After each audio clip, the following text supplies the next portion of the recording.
August 19th, 1943, 11:47 hours, 28,000 feet above Regensburg, Germany. Captain Everett Caldwell felt the twin Allison engines shudder beneath him as he shoved the throttles forward. The manifold pressure gauges climbed 52 inches, 54-56 numbers that would make any single-engine fighter pilot wince. But the P-38 Lightning wasn't any fighter, and today, above the smoking factories of the Third Reich, it was about to prove why German pilots had started calling it der Gabelschwanz Teufel, the fork-tailed devil. Below him, a river of aluminum stretched toward the horizon. 96 B-17 flying fortresses, their contrails writing straight white lines across the sky. And climbing to meet them like angry hornets from a disturbed nest came the Luftwaffe, Focke-Wulf 190s, Messerschmitt 109s, dots becoming shapes, becoming death. Caldwell's oil temperature gauge read 190 degrees Fahrenheit, normal. His ammo counters showed 500 rounds per gun for the 450s, 150 rounds for the 20mm cannon. Plenty. His hands were steady on the controls. His breathing was measured. But his heart hammered against his ribs like it was trying to escape. This was his 16th combat mission.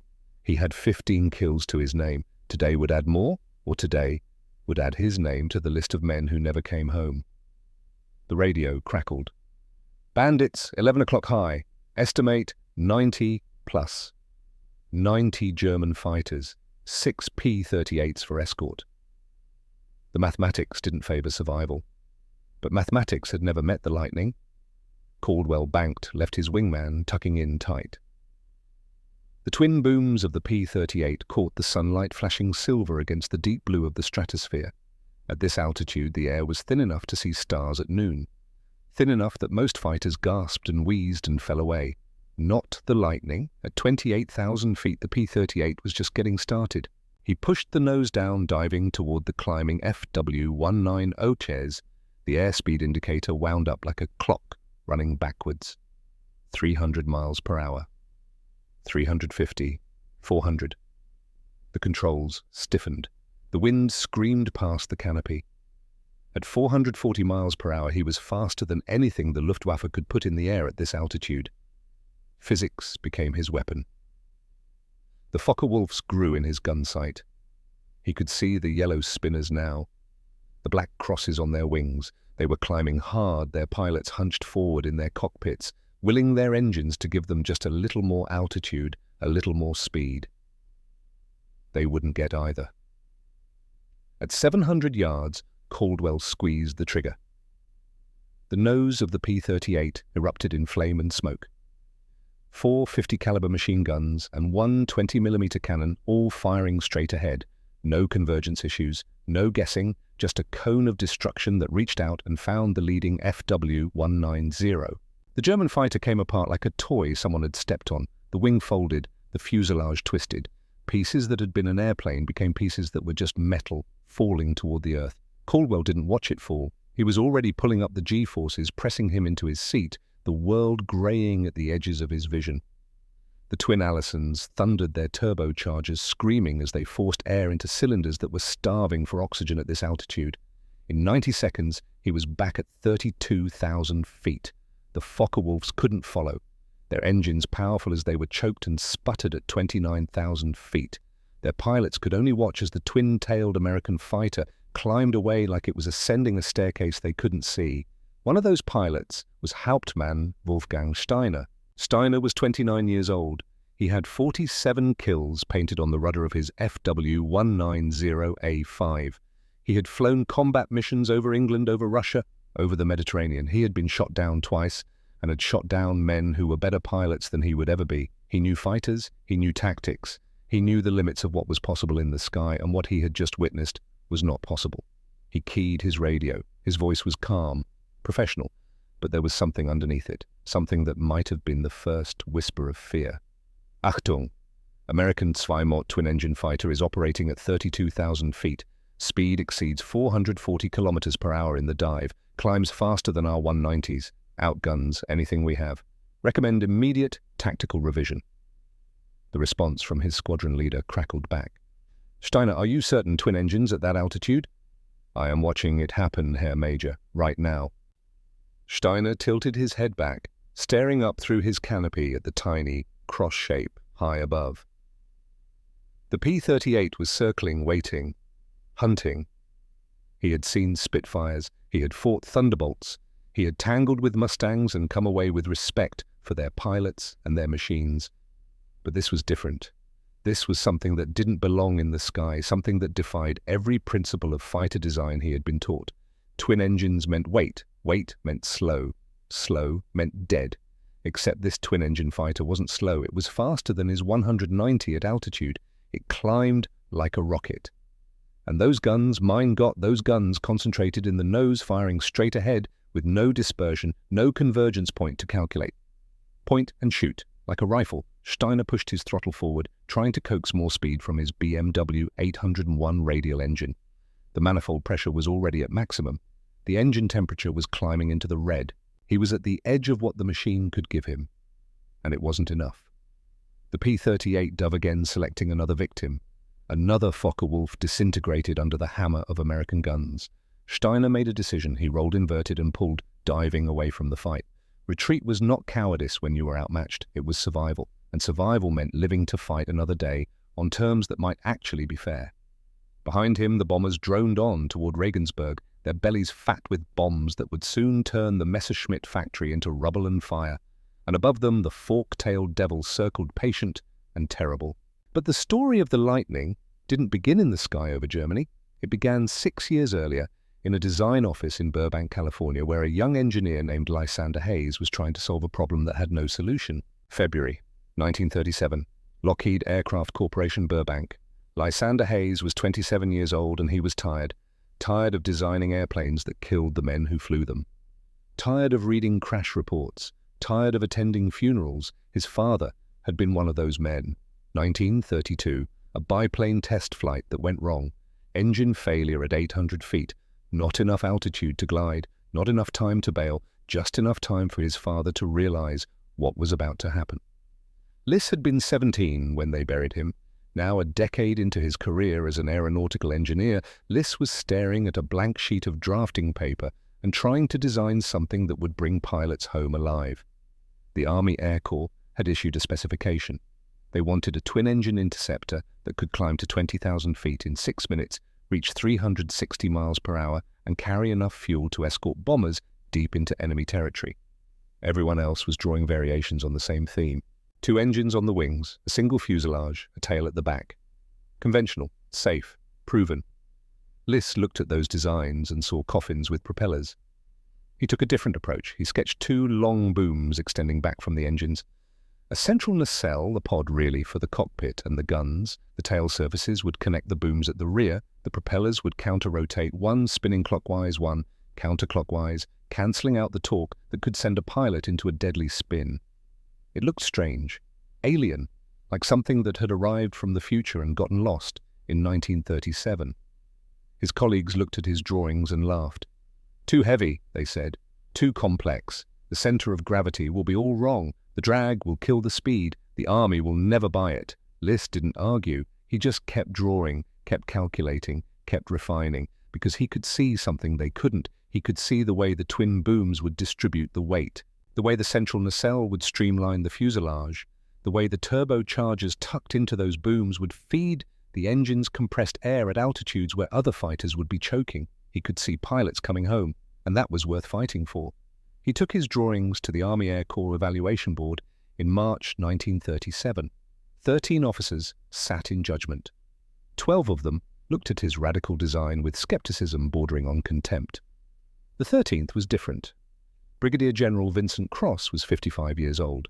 He had flown biplanes over France in 1918, back when air combat meant fabric and wood and men who fired pistols at each other across 100 yards of empty sky.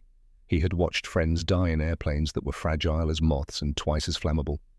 He had lost his oldest son in 1936, a promising young pilot flying a P-26 shooter, a fighter that was already obsolete when it rolled off the assembly line.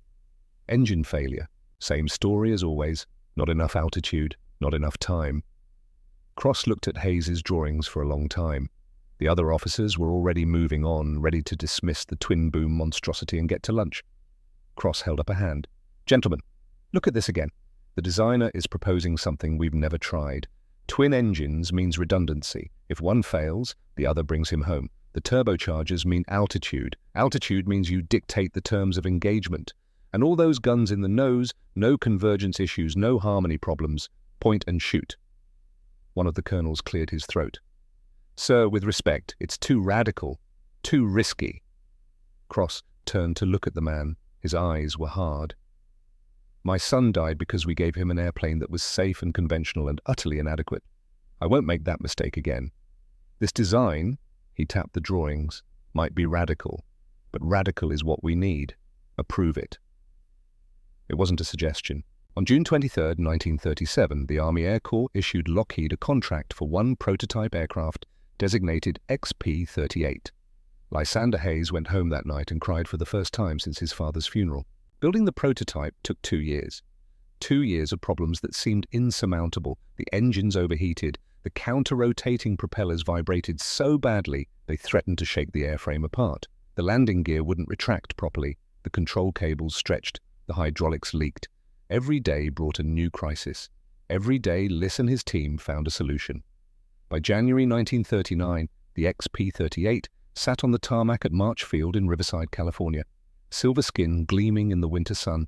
Twin Allison 5-1710 engines, each producing 1,150 horsepower. 4 50 caliber machine guns and one 20mm cannon clustered in the nose like a bouquet of death. Empty weight, 12,800 pounds. Loaded weight, 17,500 pounds. On paper, it could do 395 miles per hour at 25,000 feet. On paper. Reality had a way of destroying paper dreams. The test pilot chosen for the first transcontinental flight was a man named Thaddeus Vance. Everyone called him Thad. He was 32 years old, and before the Army had recruited him, he had made his living as a barnstormer, flying rickety biplanes at county fairs and letting farmers pay $1 to take their first flight. Thad had crashed 17 times in his barnstorming career. He had walked away from 16 of those crashes. The 17th had left him with a limp and a scar that ran from his left ear to his collarbone. He looked at the XP-38 like a man looks at a woman he knows will break his heart, but he's going to love anyway. "She's beautiful, you know," he said. Liss Hayes, standing beside him on the tarmac, shook his head. "She's a collection of parts that might kill you. Take it slow. If anything feels wrong..." "I've been flying since I was 16, Mr. Hayes. I know when something's wrong." "This is different. We don't know how she'll handle at high speed. The controls might..." Thad grinned. "Then I guess we're about to find out."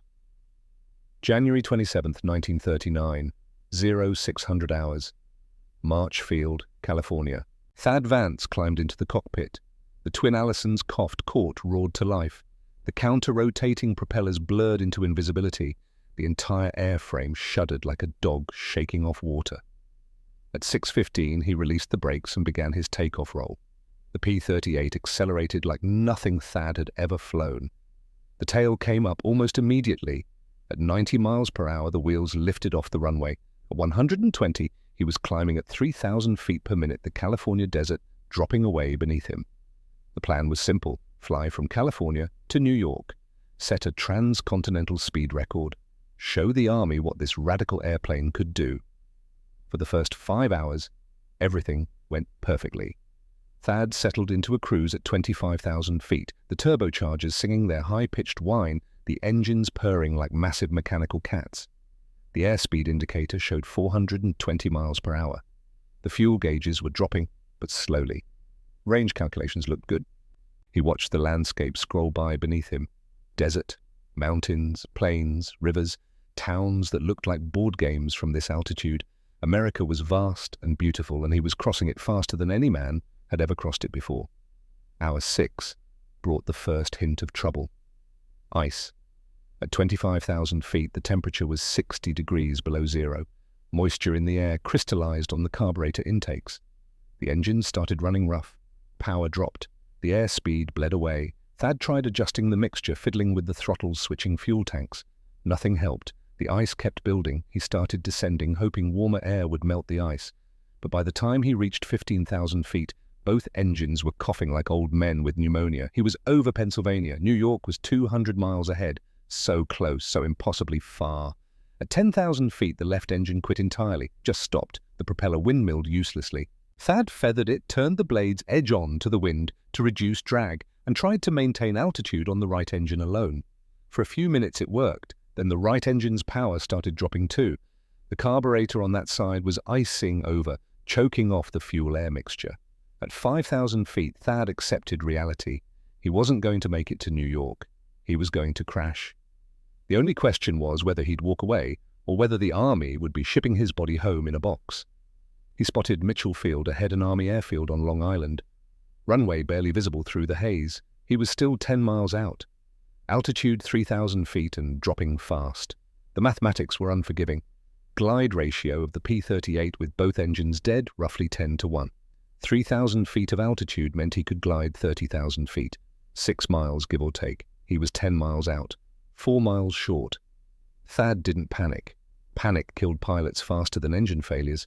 He just worked the problem. He had one engine still producing partial power, maybe 30%. If he could nurse it, baby, it coaxed just a little more life out of it. The engine coughed, sputtered, gave him a few seconds of power, then quit again. 2,000 feet, 5 miles to the runway.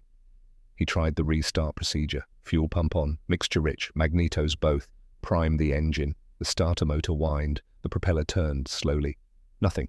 1,000 feet, 3 miles to the runway. Thad could see the field clearly now. He could see the hangars, the parked aircraft, the men on the ground looking up. He wasn't going to make it. At 500 feet, he looked for some place soft to crash. A field, a road, anything that wasn't buildings or trees. He saw a golf course. At 200 feet, he aimed for the fairway. At 100 feet, he cut the electrical systems and the fuel to reduce the chance of fire. At 50 feet, he flared, pulled the nose up, trying to bleed off speed, trying to make this a landing instead of a crash. The P-38 hit the grass doing 90 miles per hour. The landing gear, not designed for this kind of abuse, collapsed immediately. The twin booms dug into the turf. The airplane slid ripping up fairway sod, scattering divots like shrapnel. Thad was thrown forward against his harness. His head hit the gun sight. Blood filled his left eye. The P-38 spun. Once, twice, and stopped. Silence, broken only by the ticking of cooling metal and the distant sound of sirens. Thad sat in the cockpit for a long moment, taking inventory. Head bleeding, ribs bruised, left shoulder felt wrong, but alive. He unbuckled his harness and climbed out onto the wing. The ex-P-38 looked like it had been in a bar fight and lost.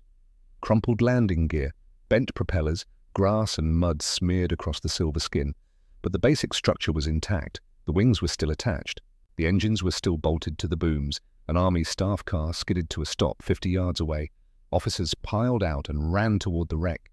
The first one to reach Thad was a lieutenant colonel with terror in his eyes.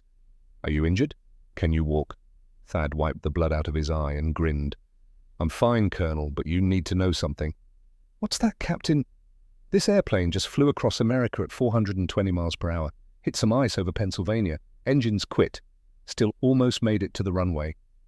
He gestured at the battered P-38.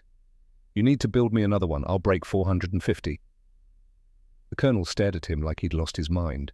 But 3 weeks later, the Army Air Corps ordered 13 production models. The P-38 Lightning was born.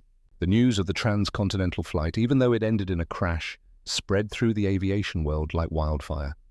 420 miles per hour, 7 hours coast to coast, a twin-engine fighter that could climb to 30,000 feet.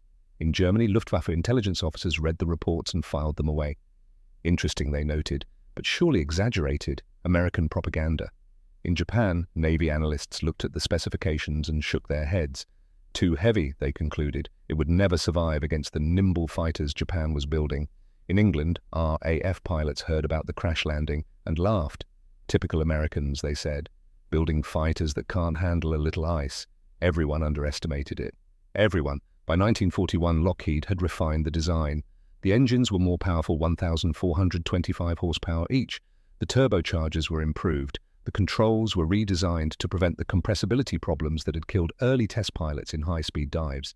And the armament was devastating. 4 M2 Browning 50 caliber machine guns, each loaded with 500 rounds. One Hispano-Suiza 20mm cannon with 150 rounds, all firing straight ahead from the nose. When a P-38 pilot pulled the trigger, he wasn't hosing bullets into the sky and hoping for a hit. He was aiming a rifle that fired 3,000 rounds per minute. Point, squeeze, watch the target disintegrate. The first operational squadrons received their lightnings in late 1941. Training began immediately. Pilots had to learn to manage 2 engines, 2 propellers, 2 sets of controls. They had to learn the weird handling characteristics, the way the airplane would roll when you added power, the way it would yaw if one engine quit. They had to learn to think in 3 dimensions using altitude as a weapon, diving and zooming instead of turning and burning. It was a different kind of flying, a different kind of fighting, and the men who mastered it became predators. Everett Caldwell learned to fly in Montana on a ranch 40 miles from the nearest town. His father raised cattle. His mother died when Everett was 6. He had 2 younger sisters who looked at him like he hung the moon, and he worked 16-hour days to keep the ranch running because that's what you did when you were the oldest son. When he was 19, a barnstormer landed in the pasture and offered rides for $2. Everett used money he'd been saving for a new saddle and went up. 20 minutes later, when the biplane touched down again, Everett knew 3 things with absolute certainty. 1, he was going to be a pilot. 2, ranching was never going to be enough. 3, the sky was the only place he'd ever felt free. He enlisted in the Army Air Corps in December 1941, 6 days after Pearl Harbor. The recruiter looked at his application, high school education, no college ranch hand, and asked him what he wanted to do. "Fly fighters," Everett said. "Son, most fighter pilots are college boys, academy grads. You sure you don't want to try for bombers or transports?" Everett looked the recruiter in the eye.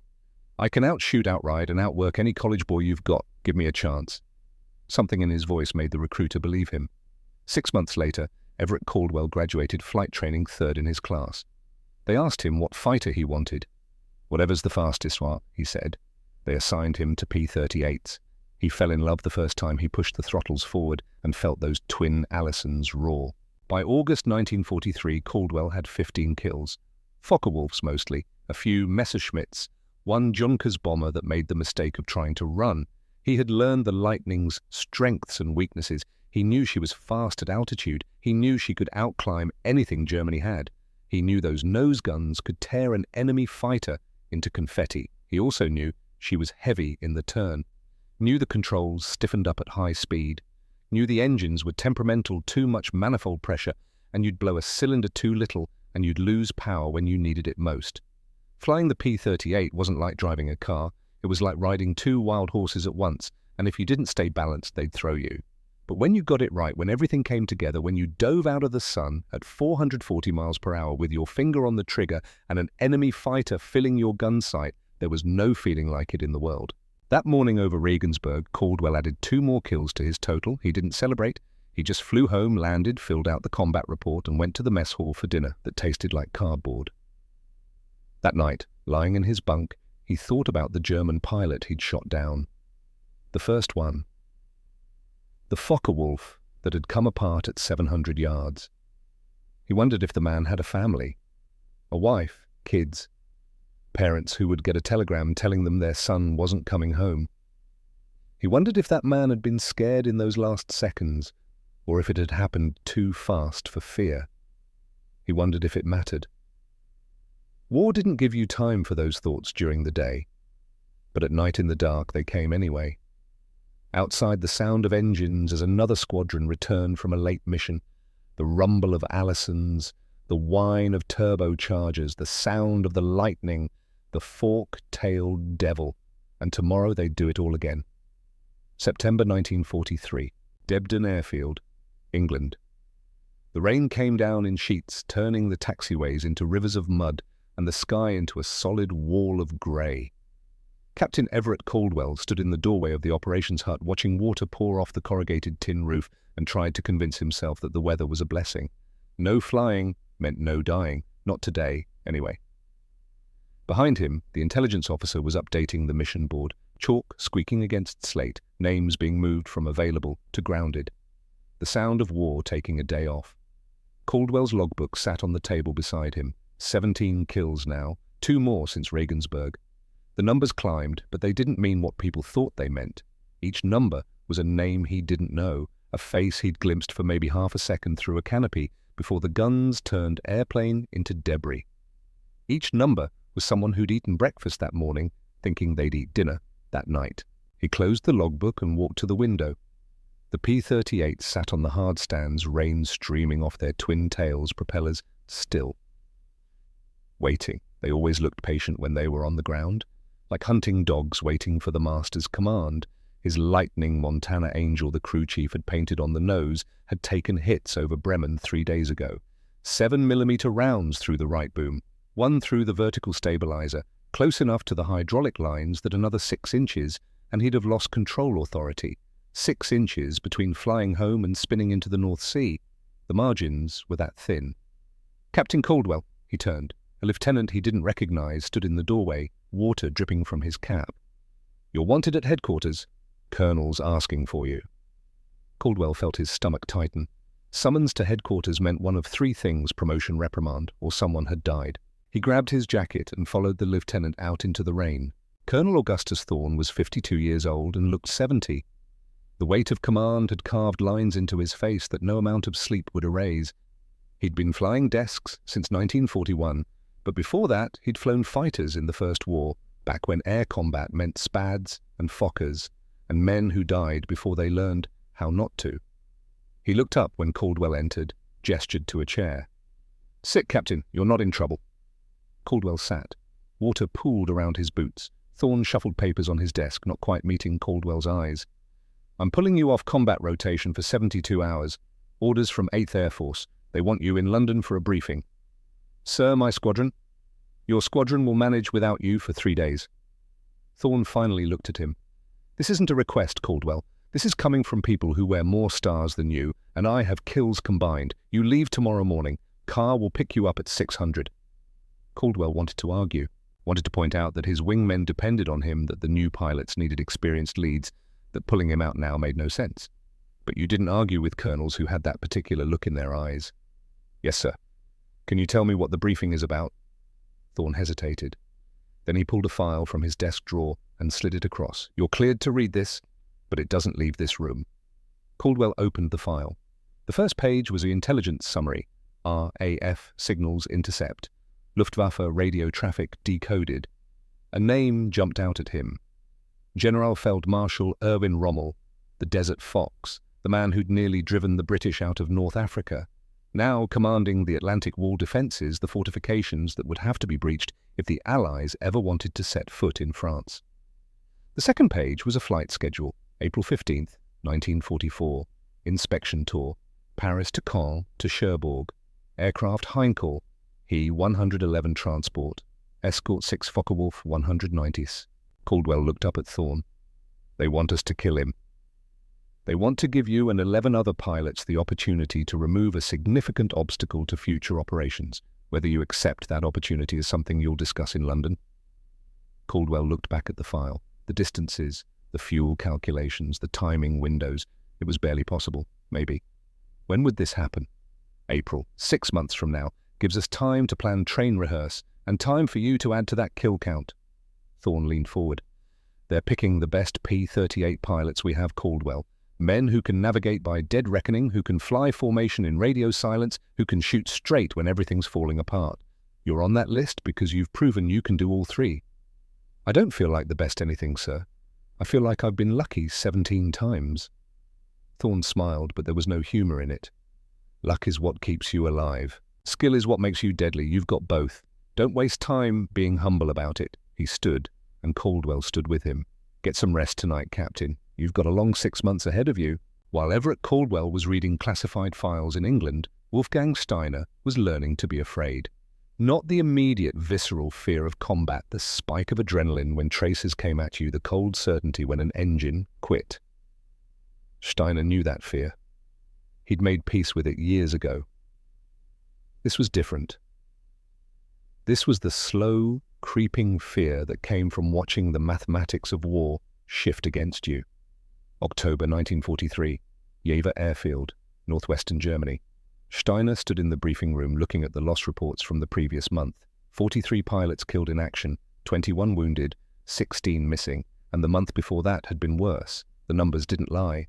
The Luftwaffe was bleeding, and the American twin-engine fighters, those fork-tailed devils, were doing a lot of the bleeding. "Hauptmann Steiner," He turned. The wing commander, Major Klaus Hartmann, stood in the doorway. Hartmann was 34 with 56 kills and a Knight's Cross at his throat. He looked exhausted. "We need to talk about tactics. The Americans are changing how they fight." They walked to Hartmann's office. On the wall was a map of Europe, covered in coloured pins, red for Luftwaffe bases, blue for Allied. The blue pins had been creeping eastward for months. Hartmann pointed to the reports on his desk. "The P-38s are escorting bombers deeper than they used to. They're staying at altitude, refusing to be drawn into turning fights. And when they attack," he paused, "they're not attacking like fighters, they're attacking like snipers." Steiner knew exactly what he meant. He'd seen it himself. The lightnings would circle above the bomber formations 30,000 feet or higher, just waiting. When the Focke-Wulfs and Messerschmitts climbed to intercept the P-38s, would dive, fire one devastating burst, and zoom back to altitude before anyone could retaliate. Boom and zoom. High-side attacks, energy fighting. The Americans had figured out that altitude was ammunition, that speed was armor, that you didn't need to dogfight if you could dictate when and where the fight happened. "What do you recommend?" Hartmann asked. Steiner had been thinking about this for weeks. "We attack from below, come up through the bomber formation. The P-38s won't risk shooting through their own aircraft. We get our kills and dive away before they can react. And if they follow us down, then we turn. At low altitude, in tight turns, our 190s are superior. The Lightning is too heavy. She'll bleed energy in the turns. We can get inside her radius." Hartmann nodded slowly. "It's risky. Low-altitude attacks put us in range of the bomber gunners. Everything is risky now, Herr Major, but sitting at medium altitude waiting for them to dive on us is suicide." "All right, write it up. We'll test it next mission." October 24th, 1943, 19,000 feet above Münster, Steiner led 8 FW-190s in a climb from below, angling up through the formation of B-17. The bomber gunners opened fire immediately. 50 caliber tracers crisscrossed the sky like bright orange threads. One of Steiner's pilots, Lieutenant Fischer, 21 years old, 7 kills, took a burst through the canopy and slumped forward, dead. His Focke-Wulf rolled inverted and spun down. But the tactic worked. The P-38s above couldn't fire without hitting their own bombers. By the time Steiner's flight had shot down 2 B-17s and started to dive away, the Lightnings were just beginning their pursuit. Steiner pulled his FW-190 into a hard right turn at 8,000 feet. The wings flexed, the airframe groaned. 6 Gs pressed him into his seat. The pursuing P-38 tried to follow. For a moment it looked like she might make it, but the Lightning was carrying more weight, more inertia. She couldn't tighten the turn without bleeding speed. And without speed, she couldn't maintain altitude. The P-38 fell behind. Steiner rolled out of the turn and dove for the deck, the rest of his flight following. They'd lost Fischer, but they'd gotten 2 bombers. By Luftwaffe mathematics, that was a victory. By any sane mathematics, trading a trained pilot for 2 aircraft was a slow path to annihilation. That night, Steiner wrote in his journal.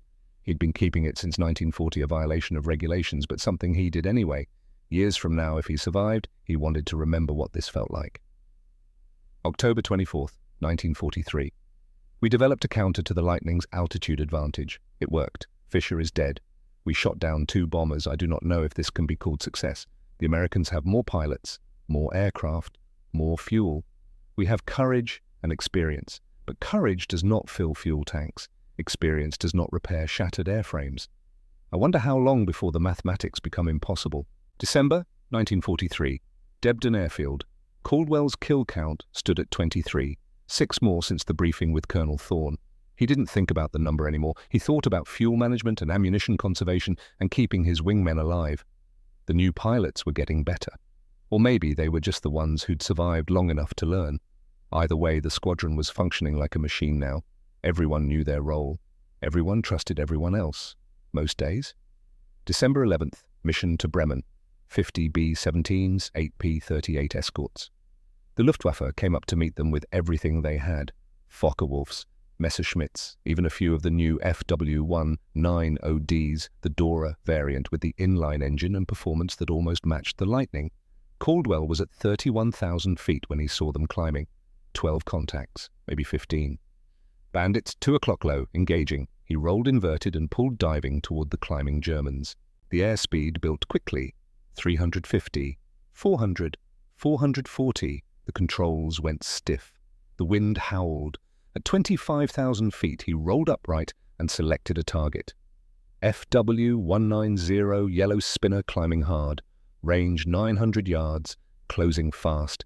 800 yards. He could see the pilot now, just a silhouette in the cockpit. 700 yards. He squeezed the trigger. The P-38's nose erupted in fire and smoke. Tracers reached out like fingers. The Focke-Wulf's cowling came apart. Engine pieces flew off. Black smoke poured from the BMW radial.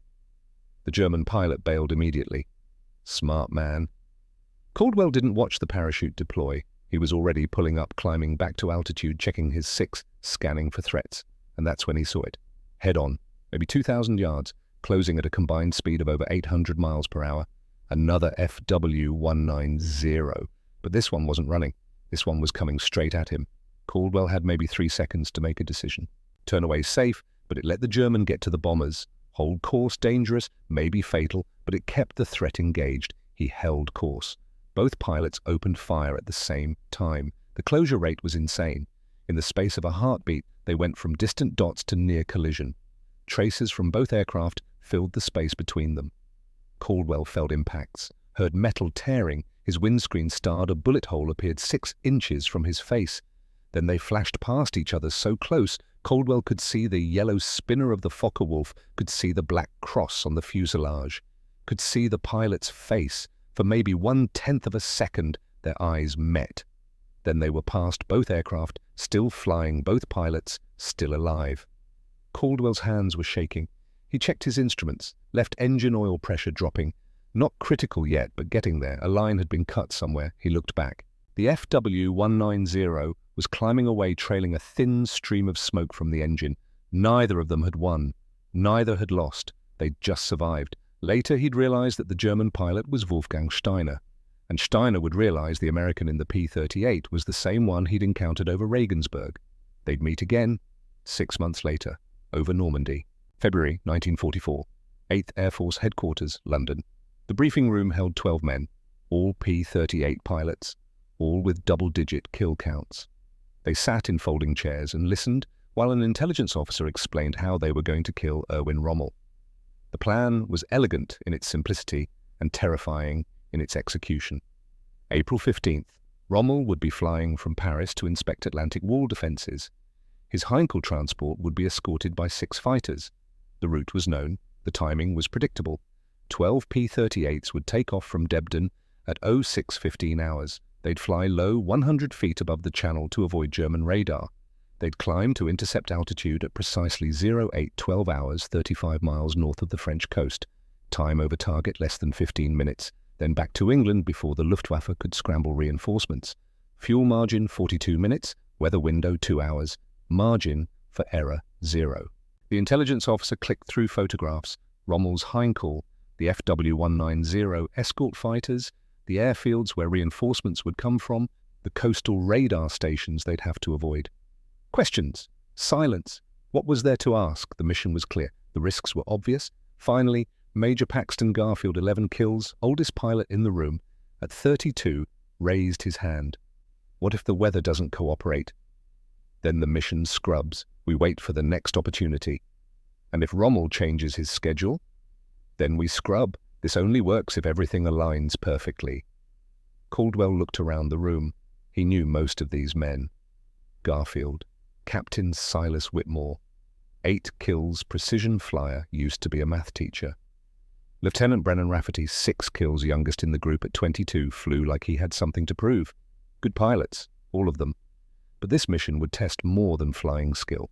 It would test navigation timing, coordination and luck. 4 months to train, 4 months to become perfect. They got to work. The training was methodical, brutal. They flew practice missions twice a week, long-range navigation exercises, formation flying at wave-top height, simulated intercepts with friendly aircraft playing the role of Rommel's escort. Every mission was timed to the second. Fuel calculations were checked and rechecked. Radio procedures were rehearsed until they could communicate with hand signals alone. Caldwell's kill count climbed during this period. 27, 30, 32. Each mission over Germany added to the total. Each one was practice for the one that mattered. On March 24th, he shot down his 35th, a Messerschmitt 109 over Frankfurt. The pilot bailed and Caldwell watched the parachute deploy and felt nothing. He was becoming efficient, clinical, a machine that turned fuel and ammunition into falling aircraft. At night he dreamed about Montana, about the ranch and the wide sky and a life where the only thing you killed was cattle at slaughter time, and even that was done with respect and necessity. But dawn always came, and with it the sound of engines warming up, and he'd climb into Montana Angel and do it all again. April 14th, 1944, the night before. The weather forecast was acceptable. Scattered clouds, visibility 8 miles, winds 15 knots from the west. Rommel's schedule was confirmed. Signals intelligence had intercepted the flight plan. Everything was aligned. Caldwell couldn't sleep. He lay in his bunk listening to the other pilots breathe. Some were snoring, some were restless. Rafferty, in the bunk across from him, was staring at the ceiling. "You awake, Captain?" Rafferty whispered. "Yeah." "You scared?" Caldwell thought about lying, decided against it. "Terrified." "Me too." They lay in silence for a while. "My sister wrote me," Rafferty said it. "She's getting married next month. Asked me to give her away. I wrote back and said I'd be there." "You will be?" "You don't know that." "No, but I believe it." More silence. Then Rafferty said, "If I don't make it back." "You will. If I don't tell my sister I was thinking about her wedding, tell her I'm sorry I couldn't be there." Caldwell rolled over to look at the kid. 22 years old, 6 kills. A whole life waiting for him if he could just survive one more mission. "You're going to tell her yourself, Rafferty. We're all coming back." He wished he believed it. April 15th, 1944. 0600 hours. 12 P-38 Lightnings sat on the hardstands engines, running propellers turning. The crews had loaded extra fuel, maximum ammunition, every ounce of weight had been calculated. Caldwell sat in Montana Angel's cockpit, running through the checklist one final time. Oil pressure good, fuel pressure good, magnetos both firing, turbochargers online, everything perfect, everything ready. The tower flashed green. One by one the Lightnings rolled onto the runway. Caldwell was third in line. He watched Garfield take off, watched Whitmore follow. Then it was his turn. He pushed the throttles forward. The Allisons roared. The manifold pressure climbed 52, 54, 56 inches. The P-38 accelerated faster and faster, the runway lights blurring. At 120 miles per hour, he pulled back on the yoke. Montana Angel lifted into the grey dawn sky. Below, England fell away. Ahead across the Channel, France waited. And somewhere over Normandy, Generalfeld Marshal Erwin Rommel was getting ready for his last flight. April the 15th, 1944, 0600 hours, 100 feet above the English Channel. The water was the color of gunmetal and just as cold. Everett Caldwell flew Montana Angel so low he could count individual whitecaps, could see the texture of the swells, could taste salt spray on his lips, even through the sealed canopy. 100 feet. The altimeter read exactly 100. Any lower, and a rogue wave could reach up and swat him from the sky. Any higher, and German radar would paint 12 American fighters crossing the Channel like bright stars on a scope. So 100 feet it was. The twin Allison engines thundered at cruise power, their deep bass rumble transmitted through the airframe into Caldwell's spine. He'd been flying for 45 minutes, and his body had become part of the machine. His right hand on the control yoke, his left on the throttles. His feet on the rudder pedals, making constant tiny corrections to hold heading and altitude. Around him, 11 other P-38 Lightnings flew in tight formation. Wing mips separated by 20 feet. At 210 miles per hour, that distance represented maybe 1/10 of a second of reaction time. One mistake, one moment of inattention. 12 fighters would become 12 expanding clouds of aluminum and fuel hitting the water at terminal velocity. Radio silence. No lights, just the grey dawn and the grey water and 12 silver crosses skimming toward France. Caldwell's fuel gauge read 680 gallons. He'd burned 30 gallons since takeoff. The mental arithmetic was automatic now. Consumption rate 60 gallons per hour at cruise power. Time remaining 11 hours. Distance to target 315 miles. Time required 90 minutes each way. Total mission time 7 hours including combat and contingency. Margin 4 hours, except that math assumed everything went perfectly. No headwinds. No combat damage. No getting lost. No extended dogfights burning fuel at maximum power. In reality, the margin was much thinner. Caldwell pushed the thought away and flew. Ahead through the morning haze, the coast of France materialized like a ghost, solidifying. Cliffs, beaches, fields beyond. Enemy territory. At that exact moment, 240 miles southeast, Wolfgang Steiner walked around his Focke-Wulf 190D9 for the third time. His crew chief, Feldwebel Baumann, stood with arms crossed, watching his pilot inspect rivets and control surfaces like a man who trusted nothing and no one. Herr Hauptmann, I have maintained this aircraft for 18 months. Every bolt is torqued, every cable is tensioned, I know, Baumann. Steiner ran his gloved hand along the leading edge of the wing, feeling for any imperfection. But I've seen perfect airplanes fall from perfect skies. Humor me. Baumann's expression softened. He'd been maintaining fighters since Spain, back when the war was young and victories came easy. Now, in the spring of 1945, with the Reich crumbling and fuel rationing and pilots dying faster than they could be replaced, he understood Steiner's caution. They were all dead men on borrowed time. The only question was when the bill came due. Steiner completed his inspection and climbed into the cockpit. The smell hit him immediately. Leather and oil and sweat and fear accumulated over hundreds of missions. His hands found the controls by muscle memory. Throttle, stick, rudder pedals, trim wheel. The FW190D9 was beautiful in a predatory way. The Junkers Jumo 213 inline engine gave her a sleek nose profile. 240 horsepower, drove a 3-bladed VDM propeller. Top speed 426 miles per hour at 21,000 feet. Armament, 2 20mm MG151 cannons in the wing roots, 2 13mm MG131 machine guns in the cowling. Fast, deadly, and still not enough to match the American P-38 Lightning. Where it mattered, altitude. Steiner had 62 kills now. 15 since that brutal head-on pass in December, where he'd traded fire with a Lightning pilot whose eyes he'd seen for maybe 1/10 of a second.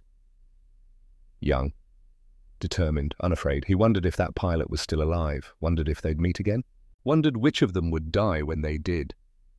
At 0730 hours, Steiner started his engine. The Jumo caught with a harsh bark that settled into a deep, syncopated beat. 5 other FW190s around the dispersal area coughed to life. His mission brief was simple. Escort Generalfeldmarschal Erwin Rommel's Heinkel HE-111, transport from Paris to Caen to Cherbourg and return. Routine. Safe. The kind of mission that let you believe you might actually survive the war. Steiner didn't believe it for a second. At 07:45, 6 Focke-Wulfs lifted into the pale morning sky and turned southeast toward Paris. 07:45 hours. The P-38 formation crossed into French airspace. Caldwell felt nothing. No relief, no fear, no sense of accomplishment. Just the endless repetition of scan instruments, airspace formation, position instruments, airspace formation, position. His fuel gauge read 595 gallons. 55 gallons burned in the first half hour. Right on schedule. The French coast slid beneath them. Fields, roads. A farmer on a tractor who looked up as 12 American fighters roared overhead at 100 feet and 240 miles per hour. The farmer waved. Caldwell didn't wave back. He was too busy not dying. The landscape changed. Coastal plain gave way to rolling hills, small towns, a church steeple that flashed past so close Caldwell could see the weather vane on top. Navigation by dead reckoning and desperation. No radio beacons over France, no friendly controllers to steer them, just a compass heading an airspeed and faith in mathematics. Heading 142 degrees, airspeed 210 knots. Wind from 280 at 15 knots. Ground speed adjusted to 198 knots. Time to turn point 14 minutes. The seconds crawled. Caldwell's mind wandered to Montana, to the ranch, to a life where the hardest decision was which fence line to repair first, not whether to kill a man you'd never met for reasons decided by politicians you'd never see. He thought about the last letter from his youngest sister, Emily.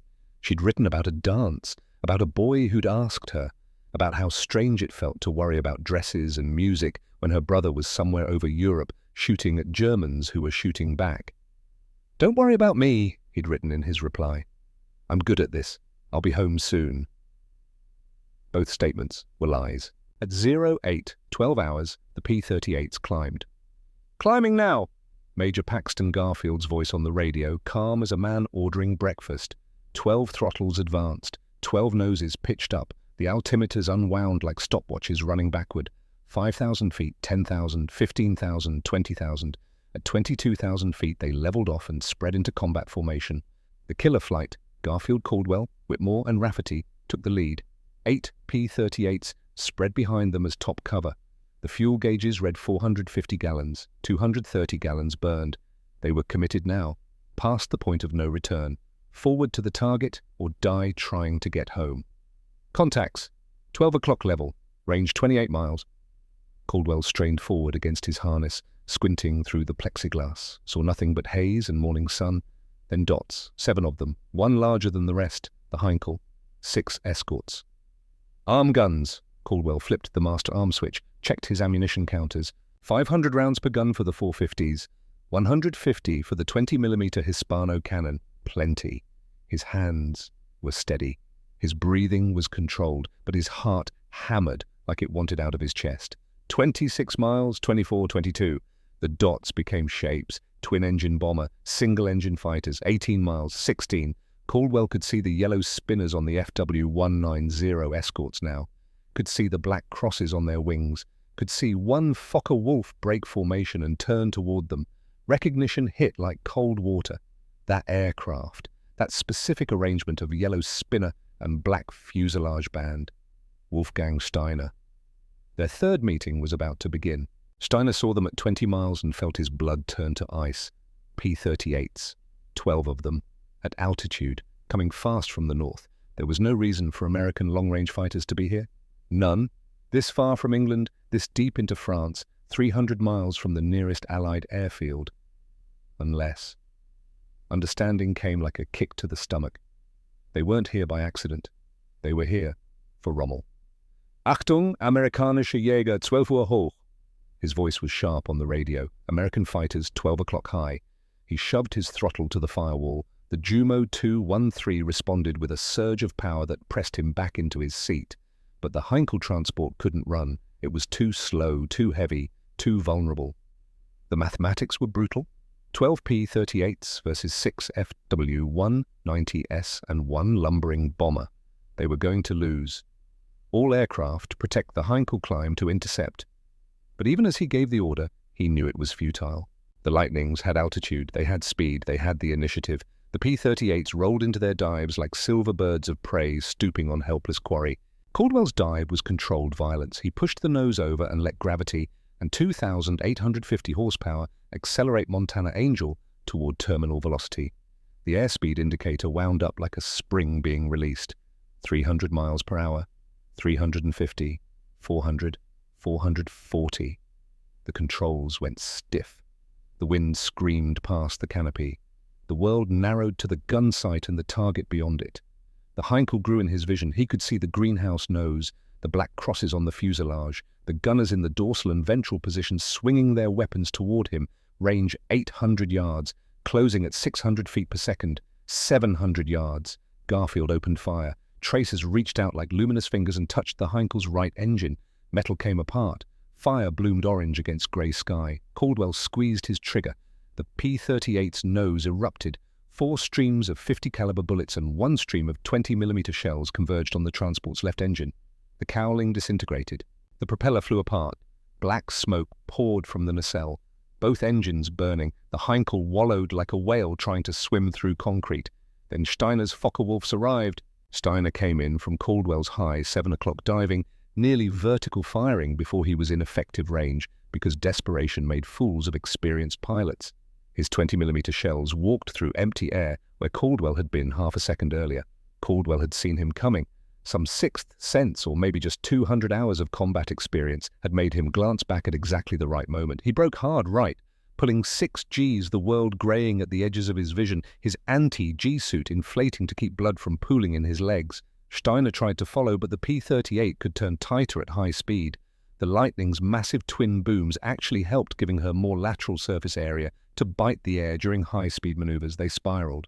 Not the gentle climbing turns of training, but of vicious high-speed scissors, where each pilot tried to maneuver inside the other's turn. Radius tried to get angles, tried to achieve a firing solution before the other man did the same. Caldwell pulled harder. 7 Gs, his vision tunneled, his neck muscles screamed. The G-suit squeezed his legs and abdomen like a vice. Steiner couldn't match the turn. The FW190, for all its virtues, was heavy in high G maneuvers. It bled energy, slowed, fell behind. Caldwell reversed, rolling inverted and pulling a maneuver that put his canopy towards Steiner for maybe half a second. In that half second, their eyes met. For the third time, recognition was instant, mutual. The same American pilot, the same German pilot, meeting again in the sky above France as if fate had decided they were bound together. Then Caldwell completed his roll and they flashed past each other close enough that Steiner felt the turbulence from the P-38's prop wash rock his Focke-Wulf. No shots fired this time, just recognition. Caldwell climbed away, checking his fuel, his ammunition, his formation. Below the Heinkel was going down, both engines blazing, the crew bailing out at 8,000 feet parachutes, blossoming white against green fields. At 3,000 feet, the transport nosed over and went into a flat spin. At 1,200 feet, it exploded against a French meadow, scattering burning wreckage across a quarter-mile of farmland. Erwin Rommel was dead. The mission clock showed 14 minutes over France. Time to go home. But the FW-19 OHAs weren't finished. Steiner rallied his remaining 5 fighters. The 6th had been shot down by Whitmore in the opening seconds and went after the P-38s as they turned north. Not because he thought he could win, not because he believed he could avenge Rommel, but because you didn't just let the enemy walk away, because surrender wasn't in his vocabulary, because fighting was all he knew how to do. All aircraft engaged, do not let them escape. The Focke-Wulfs dove after the climbing P-38s. The cover flight 8 Lightnings turned back to meet them. What followed was 6 minutes of chaos. Aircraft turning, diving, climbing, firing. Tracers crisscrossing like bright threads, weaving a tapestry of death. Engines screaming, pilots grunting against G-forces, radios filled with terse warnings and desperate calls. One FW-190 exploded under concentrated fire from 3 P-38s simultaneously. The pilot never had time to bail. Another took hits to the engine and spun down, trailing smoke. The pilot got out at 6,000 feet, his parachute deploying just before he would have been too low. Steiner fought like a man possessed. He got firing solutions on 2 different P-38s, but both times his targets evaded before he could land killing blows. The Lightnings were faster, could climb higher, could extend away from trouble.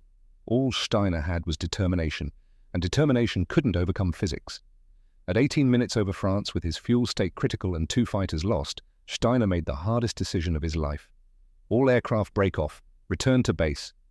The remaining 3 FW-190s turned southeast. Steiner took one last look at the P-38s climbing away to the north. 12 silver crosses against blue sky, unblemished, victorious. He thought about the pilot he'd faced 3 times now. Wondered if they'd meet again. Wondered if next time one of them would finally die. Then he turned his damaged Focke-Wulf toward Germany and flew toward a future that was already lost. 9:41 hours, 15 miles from the English coast. Caldwell's fuel gauge read 220 gallons. Distance to Debden, 315 miles. Fuel required at current consumption 216 gallons, margin 4 gallons. Approximately 3 minutes of flight time. Montana Angel was still on both engines. No damage, no casualties, mission complete. But those 4 gallons represented the difference between landing at Debden and ditching in the channel 10 miles short. Caldwell adjusted his mixture to maximum economy, reduced power to the minimum needed to maintain altitude and airspeed. Every gallon mattered now. The English coast appeared through the haze. White cliffs, green fields, home. At 10:03 hours, Montana Angel touched down on Debden's main runway with 11 gallons remaining. Caldwell taxied to his hardstand and shut down the engines. The sudden silence was shocking after 3 hours and 48 minutes of continuous engine noise. He sat in the cockpit for a long moment, hands shaking, taking inventory. Alive, uninjured, mission successful. All 12 P-38s had made it back. Rafferty had landed with 6 gallons, 2 minutes of fuel. But they'd all made it.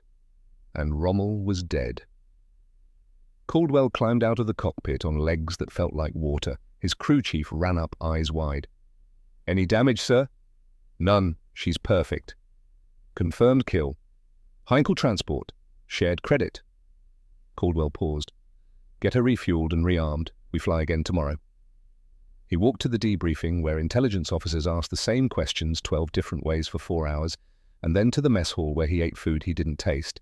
and finally to his bunk where he lay awake staring at the ceiling and thinking about a German pilot whose eyes he'd seen 3 times. Tomorrow he'd fly again, and the day after that, until the war ended or he died. Whichever came first. June 6, 1944. D-Day. Caldwell flew 3 missions: bomber escort at dawn, ground attack at noon, air superiority patrol at dusk. He didn't fire his guns once. The Luftwaffe never appeared. Without Rommel, the Atlantic wall defenses were commanded by lesser men. The invasion succeeded. The Allies poured into France. The mathematics of war shifted irrevocably. By August, Paris was liberated. By September, the Allies had crossed into Belgium. By December, they were approaching the German border, and Caldwell's kill count kept climbing. 30, 33, 36, 38. He stopped thinking of them as kills, started thinking of them as data points, numbers in a logbook, statistics that meant nothing except that he was still alive, and someone else wasn't. The new pilots asked him for advice. "How do you do it, sir? How do you stay calm?" He never knew what to tell them. The truth that you stayed calm by not thinking, by becoming a machine that converted fuel and ammunition into falling aircraft, wasn't something you could teach. So he just said altitude is life, speed is armor, never turn when you can zoom. Most of them died anyway. March 24th, 1945. The war was ending. Everyone knew it. Germany was collapsing. The Russians were approaching Berlin from the east. The Western Allies were crossing the Rhine. But dying men fought hardest. Cornered animals were most dangerous. Caldwell had been offered rotation stateside. War bonds tore. Training duty. A chance to survive. He'd refused. "I'm staying until it's finished," he told Colonel Thorne. Thorne hadn't argued, just approved the extension and added Caldwell to the mission roster for Operation Varsity, the Rhine crossing. Ground attack, 8 P-38s. Strike German armor near Wesel, routine, standard. The kind of mission Caldwell had flown 100 times, except this time Wolfgang Steiner was waiting. 15 hours, 14,000 feet above Wesel. The strafing run had gone perfectly. 6 German tanks burning, ammunition trucks exploding, infantry scattering. The P-38s were climbing away when they appeared. 24 German fighters, FW-190D9s, and a handful of TA-154 night fighters pressed into desperate day service. Leading them was a Fokker-Wulf with a yellow spinner and black fuselage band, Steiner. For the 4th time they turned toward each other. For the 4th time, neither man flinched. But this time was different. This time Caldwell's left engine took hits immediately. Oil pressure dropped. The prop started windmilling. He feathered it before the engine could seize. Single engine, slowing, losing altitude. Wounded. 3 FW-190Bs saw the crippled lightning and converged like sharks smelling blood. And then Caldwell looked down and saw Rafferty, 6,000 feet below, being chased by 2 FW-190s. The kid was outmatched, outgunned, about to die. Caldwell had a choice. Run. Try to make it home on one dying engine, maybe a 50% chance of survival, or turn back, save Rafferty, accept almost certain death. He thought about Montana, about a ranch he'd probably never see again, about a life that existed only in memory now. He thought about the 22-year-old kid who'd been terrified the night before the Rommel mission, who'd asked Caldwell to tell his sister he was sorry if he didn't come back, the kid who had a whole life waiting for him. Caldwell keyed his radio. "Rafferty brake left hard. I'm coming down." The dive was controlled suicide. Montana Angel fell like a stone. One engine dead, one engine straining, airspeed building past redline, control surfaces starting to compress. But Caldwell held her together through 3 years of experience and sheer force of will. He came down on the FW-190s chasing Rafferty like an avenging angel, opened fire at 400 yards, 12-second burst, every remaining round of 50 caliber ammunition he had. The lead Fokker-Wulf disintegrated, the pilot bailed, Rafferty broke free, diving away, escaping. The kid would live to walk his sister down the aisle. But now 3 different FW-190s were behind Caldwell. One of them was Steiner. Steiner positioned behind the crippled P-38. A perfect shot. The American was defenseless, slow, wounded, an easy kill. His finger touched the trigger, then stopped. He watched Caldwell's desperate dive to save his wingman, watched the same selfless courage he'd witnessed 3 times before. Recognized himself in that cockpit, a man doing his duty, protecting his people. The war was ending. Everyone knew it. Why add one more death to the mountain of corpses Steiner had spent 4 years killing, watched friends die? watched enemies die, watched his country destroy itself. Enough. "Genug," he whispered. He pulled up and broke away, sparing the American whose eyes he'd seen 4 times. But another FW190, flown by a younger pilot who didn't share Steiner's mercy, opened fire. 20mm shells walked up Montana Angel's right wing, shredded the aileron, severed the control cables, punched through the tail surfaces. The P-38 snapped into an uncontrolled roll. Caldwell fought the stick, but it was dead weight. The airplane was finished. At 5,000 feet, he jettisoned the canopy. At 4,500, he released his harness. At 4,000 feet, he bailed out into 200 miles per hour of frozen violence.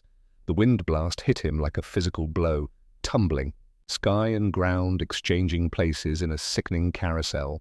At 3,000 feet, he pulled the ripcord. The parachute deployed with a crack that felt like being hit by a car. The harness bit into his shoulders hard enough to bruise. And Montana Angel, the machine that had brought him home 286 times, fell away and crashed into German farmland, burning. Caldwell hung in his parachute and watched her die. Thought about Rafferty, alive. Thought about all the other pilots he'd saved over 3 years. Thought about the 38 men whose aircraft he'd destroyed. And thought about the German pilot who'd had a perfect shot and chosen mercy. He hit the ground hard. Pain exploded through his left leg. Broken. His ribs screamed. His head was bleeding. German soldiers surrounded him within minutes. Wehrmacht. Regular army. They raised their rifles. Caldwell raised his hands. "Ich ergebe mich." I surrender. One soldier, a sergeant maybe 40 years old, lowered his weapon and approached. "Amerikaner Jäger." "Yes, fighter pilot." The sergeant looked at the burning wreckage of Montana Angel, then back at Caldwell. "Gut pilot, gut fight." They put him in a truck and drove him to a POW camp. The war for Captain Everett Caldwell was over. April 29th, 1945, Stalag 7, Moosburg, Germany. The gates opened at dawn. American tanks, 7th Army, liberation. Caldwell was one of 4,000 Allied prisoners freed that day. He weighed 137 pounds, down from 175 when he'd been captured 5 weeks earlier. Broken ribs from the bailout. Malnutrition. But alive. On May 8th, for E-Day, he was in a Paris hospital eating real food and trying to remember what peace felt like. On May the 20th, he returned to England, reunited with what remained of his squadron, learned that Rafferty had indeed walked his sister down the aisle, learned that the war had cost the first fighter group 31 pilots killed, 14 captured. He'd been one of the lucky ones. Wolfgang Steiner surrendered to British forces on May 2nd, 1945. During his POW interrogation on May the 15th, an intelligence officer asked him about the P-38 encounters. "You faced the same American pilot 4 times. You had a clear shot the last time. Why didn't you take it?" Steiner thought for a long moment. "We fought with honor for 4 years. At the end, I chose mercy. He would have done the same." The officer made a note, then asked, "What did you learn about the P-38? Steiner pulled out his journal, they'd let him keep it, and flipped through pages of technical observations. Speed and altitude defeated us. Not courage, not skill. Mathematics. They had better fuel, better logistics, better industrial capacity. We had brave men flying excellent aircraft. But bravery cannot defeat arithmetic." He was released from POW camp in 1947, returned to Munich, got a job with Lufthansa in 1955, spent 30 years flying passengers instead of bullets. In 1965, he wrote a memoir, Der Garbeschwanz Teufel, the Fork-Tailed Devil, a technical analysis of the P-38 from the enemy's perspective. It became required reading at the U.S. Air Force Academy. The meeting happened in 1978. The Air Force Historical Foundation hosted a symposium on World War II air combat. They invited aces from both sides. Steiner, now 63 years old, with silver hair and scars on his face, accepted. Caldwell, 61, was there too, retired rancher, 5 grown children, a life he'd never expected to live. They recognized each other across a crowded ballroom. The recognition was instant, mutual. 2 old men who'd tried to kill each other 4 times 33 years ago. They approached each other slowly. The room went quiet. Steiner spoke first. His English was good now. "Montana, the one who saved his wingman," Caldwell nodded. You're the pilot who let me live." "Why did you spare me?" Steiner asked. "The second encounter, December 1943. You had position. You could have shot." "You were already falling. Shooting a helpless aircraft would have been murder, not combat." Steiner smiled sadly. "I thought the same. March 1945. You were defenseless. The war was ending. Why add one more death?" They stood in silence for a moment. Then Steiner extended his hand. Caldwell took it. They shook. Two old warriors who understood each other better than most men understood their own brothers. They exchanged addresses, corresponded for the next 25 years. Never became close friends, some distances are too great, but maintained a respectful connection. When Steiner died in 2003 at age 88, Caldwell was one of 6 pallbearers at his funeral in Munich. The P-38 Lightning served in every theatre of World War II. In Europe, 1,310 were deployed. Combat missions flown 95,000 plus enemy aircraft, destroyed 1,771 confirmed bombers, escorted 18,400 plus missions pilots who became aces, 47 top European P-38 aces, 1 Jack Ilfrey, 8 kills 2, Virgil Lusk, 7 kills 3, Everett Caldwell, 38 kills. Final count included 3 probables confirmed post-war. But the numbers that mattered most were different. 481 P-38 pilots died in European combat, but 2,400 flew home on one engine after taking damage. 2,400 men who lived because Lysander Hayes built redundancy into his design, because he remembered his father dying in a single-engine biplane and decided that 2 engines meant survival. Hayes went on to design the F-104 starfighter, the U-2 spy plane, the SR-71 Blackbird. He won the Collier Trophy twice, was nominated for a Nobel Prize in Engineering. When asked in 1989 at age 79 what he was most proud of, he didn't mention the speed records or the innovations. "I'm proud I built a machine that gave young men a fighting chance. 481 died in P-38s, but 2,400 flew home on one engine. That's the number I remember. Not the kills, the saves." He died in 1991, age 81, of a heart attack at his drawing board, still designing, still creating. Everett Caldwell returned to Montana in August 1945, married his childhood sweetheart Annabelle in September, had 5 children, ran the family ranch, flew crop dusters from 1952 to 1987, the only way I could still be in the air without guns. He never spoke publicly about the war until 2009, when his grandson convinced him to do one interview for a historical documentary. The interviewer asked, "38 kills, you're a hero, how does that feel?" Caldwell, 92 years old, looked at the camera with eyes that had seen too much. "I'm not a hero. I was a rancher who learned to shoot deflection. The hero was that airplane. She brought me home 286 times out of 287. On number 287, she gave me time to save my wingman before she fell. That's all I ever asked of her, and by God she delivered every single time." He died in 2014, age 97. Alzheimer's had taken his memories of the war years earlier, a mercy perhaps. He was buried in Montana with full military honors. Rafferty, the wingman Caldwell had saved, gave the eulogy. He was 88 by then, still alive because a man he barely knew had chosen to die for him. August 2012, EA, a air venture, Oshkosh, Wisconsin, a restored P-38. Lightning sat on the flight line. Glacier Girl recovered from Greenland ice after 70 years rebuilt to flying condition. Caldwell, 95 years old, in a wheelchair, sat watching as the crew prepared her for a demonstration flight. Next to him, Sarah Hayes, 62, Lysander's daughter, carrying her father's legacy. And Klaus Steiner, 48, Wolfgang's son, an airline pilot himself now. The twin Allison engines coughed, caught, roared to life. The sound, that distinctive deep-throated thunder of twin, turbocharged V-12s, hit Caldwell like a physical force. His eyes filled with tears. "That sound," he whispered. 67 years gone, still the most beautiful thing I ever heard. The P-38 taxied out, took off, climbed to 10,000 feet and performed a victory roll. Caldwell, barely able to lift his arms, saluted. Sarah Hayes put her hand on his shoulder. Klaus Steiner said, "My father told me before he died that your father was the bravest man he ever faced." Caldwell smiled. "Your father was the most honorable enemy I ever knew." The Lightning made one more pass, low and loud engines singing their mechanical song, then climbed away into the Wisconsin sky. Caldwell watched until she was just a speck against the clouds.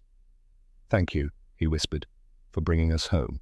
2 years later, he was gone, but the lightning flew on. If this story honored those who served on all sides, please share it with your family and friends.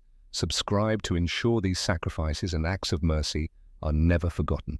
Next time, we'll tell you about the B-17 pilot who landed with no tail and saved 10 men against impossible odds. Until then, remember this: the machines we build in times of desperation become the legends we cherish in times of peace.